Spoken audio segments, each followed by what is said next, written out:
E uma das coisas que, quando o pastor falou que nós iríamos trazer uma porção esta noite das Escrituras, uma das coisas um dos textos que mais me saltaram esses dias, dentro desse contexto, é um texto em Mateus capítulo 16, do versículo 21 ao 24.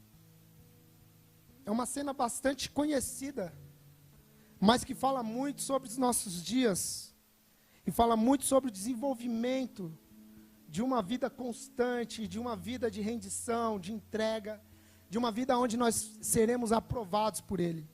Mateus capítulo 16, do 21 ao 24. Diz assim: desde então começou Jesus a mostrar aos seus discípulos que convia ir a Jerusalém e padecer muitas coisas dos anciãos, e dos principais dos sacerdotes, e dos escribas, e ser morto, e ressuscitar ao terceiro dia.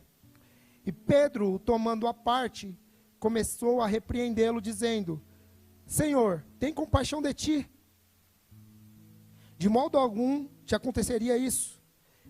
Ele, porém, voltando-se, disse a Pedro: para trás de mim, Satanás, que me serves de escândalo, porque não compreendes as coisas que são de Deus, mas só as que são dos homens. Então disse Jesus aos seus discípulos: se alguém quiser vir após mim, renuncie-se a si mesmo, tome sobre si a minha cruz e siga-me. Vamos ler nessa versão. Então disse Jesus aos seus discípulos: se renuncie-se.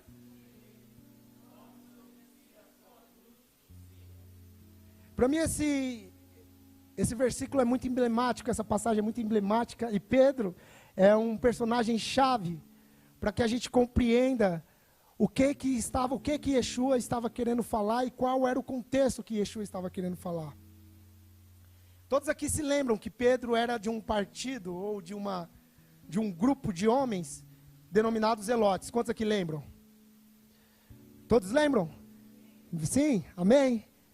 E esse grupo chamado Zelote era um grupo que queria tomar Israel de volta pela força militar, através de uma revolução. Eles queriam tomar a cidade de Israel do Império de Roma, para que Israel fosse grande novamente diante das nações.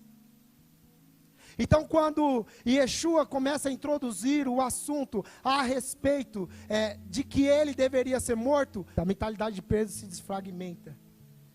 Porque Pedro tinha a perspectiva de que quando o Messias aparecesse, ele não ia restaurar outra coisa, senão a cidade de Israel. Senão a cidade de Jerusalém. Tomado o Império de Roma, o país de volta aos judeus, aos israelitas. Estamos aqui? Pedro está inserido nesse conceito e nesse tipo de pensamento. E quando Yeshua está falando: olha, eu vou ensinar o que vai acontecer. O que vai acontecer é que importa que eu suba para Jerusalém, e que ao chegar em Jerusalém eu sofra muitas coisas pelos anciões. E a primeira coisa que Pedro fala é: tem misericórdia de ti mesmo, porque isso não vai acontecer a você. Mas por que Pedro estava falando isso? Ele estava falando isso porque ele queria proteger o Messias, ou porque existia uma perspectiva de vida? Obviamente porque a cabeça dele pensava como um zelote, e ele agia e se movimentava como um zelote se movimentava. Então, se chegássemos para Pedro e falássemos: Pedro, nós estamos pregando a salvação, a primeira coisa que Pedro iria pensar é que a salvação estava ligado com o povo, o exército de Roma indo embora e o país sendo devolvido para eles, entende? Então a perspectiva de Pedro a respeito daquilo que Yeshua estava dizendo que estava fazendo, estava errada. Fernando, o que isso tem a ver com os nossos dias? Tudo, porque às vezes podemos vir para este lugar, podemos estar aqui juntos em família, mas nossa perspectiva ainda, daquilo que Cristo fez, do sacrifício de Cristo, do plano de Cristo ainda ser uma perspectiva equivocada. Nós olhamos equivocado. Igualzinho a Pedro.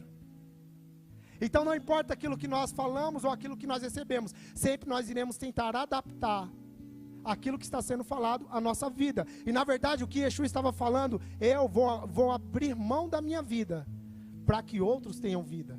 O que Pedro estava querendo era um benefício daquilo que Yeshua estava falando. E Yeshua estava falando, eu vou abrir mão da minha vida, para que outros tenham vida. E você começa a perceber que uma das coisas que mais impede que a gente consiga acessar essa vida que Yeshua deu através da cruz para nós é o nosso interior.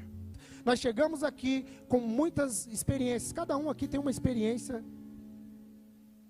de vida. Onde você passou, o trabalho que você teve, as coisas que aconteceram. Mas o problema não é a experiência que você teve. O problema e o chamado para mim e para você é se nós estamos dispostos a largar e a deixar essas experiências para abraçar uma vida de Deus. Para abraçar aquilo que Deus está propondo através do seu Filho. Estamos aqui ou não? E às vezes nós ficamos apegados com aquilo que já passou, com o passado, e não nos rendemos. Nos tornamos homens e mulheres de coração duro. Percebe que Pedro, ele está sendo convocado pelo próprio Yeshua para deixar uma vida onde ele sabia tudo. Era seguro para Pedro. Sim ou não? Era muito seguro. Porque a perspectiva dele estava naquilo que poderia melhorar politicamente. E naquilo que poderia melhorar economicamente. E Yeshua fala para ele, Pedro, eu sei o que você quer. Você quer que as coisas funcionem corretamente para você e para a sua nação. Mas eu não vim para resolver um problema, um conflito entre vocês e o rei de vocês. Eu vim para resolver algo que se quebrou há muito tempo atrás.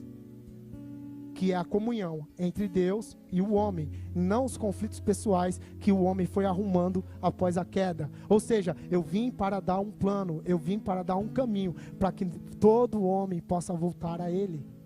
Para que todo homem possa voltar a Deus. Logo na sequência, Yeshua fala para mim, para Pedro, para trás de mim. Você já imaginou isso? O discipulado de Yeshua, Felipe. Já pensou isso, André? Já pensou isso, Mateus? O discipulado de Yeshua. Olha só, vocês não podem fazer isso. Você não pode fazer isso, Yeshua. Para trás de mim, Satanás. Se fosse comigo e você, nós saía correndo, não? Sim ou não? Mas é assim, o que Yeshua fala na sequência, vai falar sobre por que ele chamou Pedro de endemoniado. Ele fala, você só cogita coisas de homens. O que é cogitar coisas de homens? E Yeshua está falando sobre um propósito, que foi fundamentado desde o começo de todas as coisas.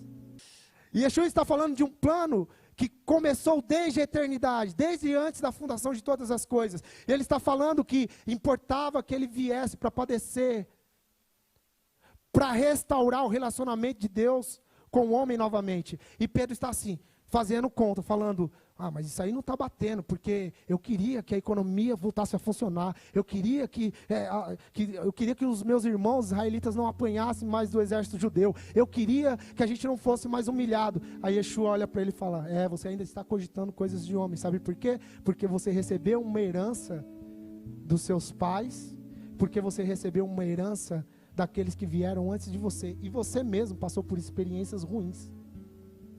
O que Pedro está expressando para Yeshua é aquilo que ele recebeu como tradição dos seus pais, da sua nação e da experiência própria dele. Se nós quisermos andar no conhecimento, crescer no conhecimento de quem Yeshua é, nós teremos que abandonar as coisas que nos trouxeram aqui. Seja experiências traumáticas com os nossos pais, seja experiências na nossa vida pessoal, nós teremos que abandonar. Sabe por quê? Uma das coisas que nos faz olhar para aquilo que Cristo está fazendo aqui, hoje, agora, de uma forma equivocada, são essas experiências que nós deveríamos ter largado para trás, mas que ainda andam conosco. E por isso Yeshua olha para ele, Pedro, você está cogitando coisas de homens, e eu não posso fazer nada em pessoas que ainda pensam como homens. E a pergunta é, o que homens pensam? Homens pensam em lucrar.